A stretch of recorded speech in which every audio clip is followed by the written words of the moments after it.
இயக்குனர் சந்தோஷ் ரேயான் இயக்கத்தில் அஷிகா அசோகன் ஐஸ்வர்யா நடித்துள்ள ஜஸ்டிஸ் ஃபார் ஜெனி படத்தின் இசை மற்றும் ட்ரெய்லர் வெளியீட்டு விழா சென்னை சாலிகிராமத்தில் நடைபெற்றது.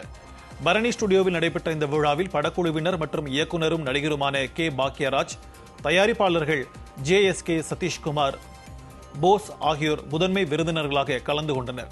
விழாவில் பேசிய கே பாக்யராஜ், கிரைம் ஆக்ஷன் படங்களை விரும்பி பார்க்கும் தான் ஜஸ்டிஸ் ஃபார் ஜெனி படத்தை பார்க்க ஆவலோடு இருப்பதாக தெரிவித்தார். ஜஸ்டிஸ் ஃபார் ஜென்னியும் கண்டிப்பாக அடுத்த லாங்குவேஜ்லாம் இப்போவே பை லாங்குவேஜ்லாம் எடுத்துக்க எனக்கு தெரியாது, நான் தமிழ் தான் அப்படின்னு. அப்புறம் என்னடா ஒரே கேரளா வாடையாக இருக்குது, எல்லாருமே மலையாளத்தில் கொஞ்சம் பேசுகிறவங்களாம் நிறைய பேர் இருக்காங்க அப்படின்னு சொல்லி அப்புறம் கேட்டால் ஒருத்தர் பேசும்போது தான் தெரிஞ்சது பை லாங்குவேஜில் தான் பண்ணியிருக்காங்க, தமிழ் அண்ட் மலையாளம் அப்படின்னு சொல்லி.